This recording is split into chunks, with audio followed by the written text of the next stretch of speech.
Let us begin with a name history almost erased, a man mentioned only briefly in sacred scripture, a figure who did not die, but was taken. His name was Enoch. In the book of Genesis, he appears for only a few lines. Enoch walked with God. Then he was no more because God took him.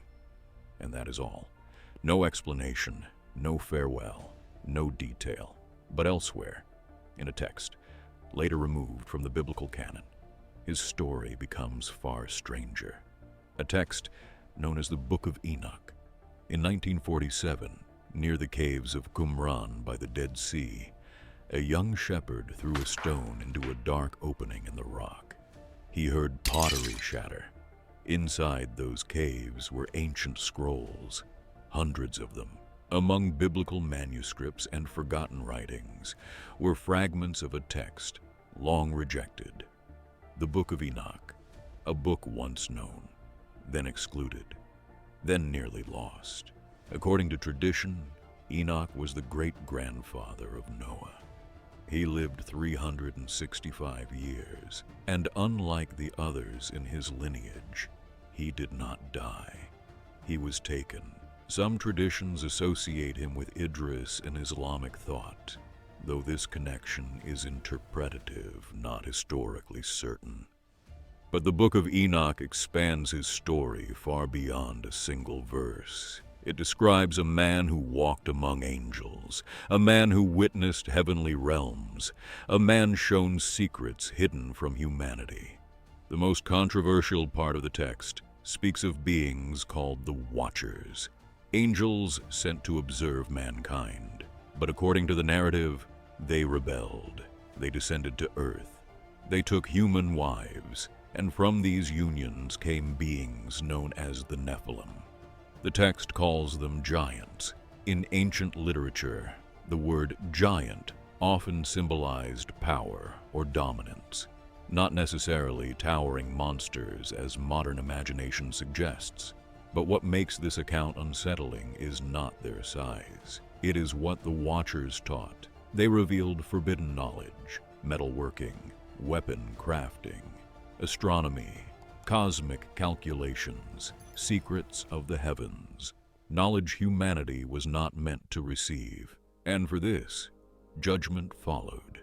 Corruption spread across the earth. Violence increased. Something changed within humanity. Enoch is shown visions of a coming catastrophe, a great flood. This echoes ancient flood traditions found in Mesopotamian civilizations. But in this telling, the flood is not random. It is consequence. The Watchers are bound, their leaders imprisoned, and the world is reset. Then comes the ascent.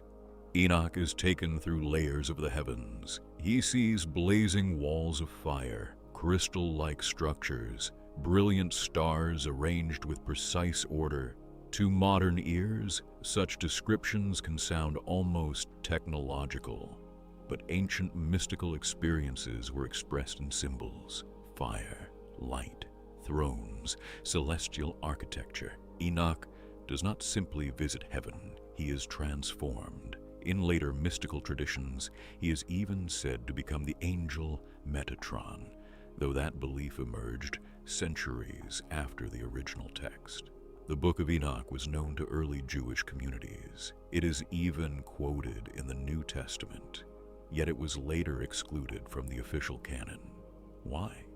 Its complex descriptions of angels, its apocalyptic tone, its speculative cosmology. It did not align neatly with developing theological structures, so it became apocryphal, not necessarily false, but outside authority. The text also contains detailed descriptions of solar and lunar cycles. These reflect ancient cosmology. They do not prove advanced technology, but they show something important.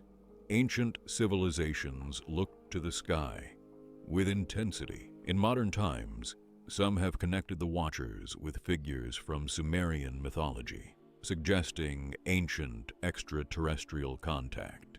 Yet this interpretation remains speculative still. A pattern exists. Across cultures, stories emerge of beings descending from the sky. Teachers, bringers of knowledge, catalysts of change, myth, metaphor, or memory. Perhaps the most unsettling idea in the Book of Enoch is not about giants, not about fallen angels, not about celestial journeys. It is about forbidden knowledge, the suggestion that humanity once crossed a boundary and paid for it. Whether symbolic or historical, the text leaves us with a deeper question. How much of human history has been simplified? And how much remains hidden in texts pushed to the margins? Was Enoch truly taken into the heavens? Were the Watchers metaphors for corruption, or echoes of a forgotten belief system? We may never know, but the Book of Enoch remains one of the most mysterious writings ever discovered, a voice from antiquity, whispering into the present. If you are drawn to forbidden texts, ancient mysteries, and the hidden layers of history, subscribe, because here we do not seek to destroy belief. We seek to explore what was left unseen. This is the Veiled One, and the search continues.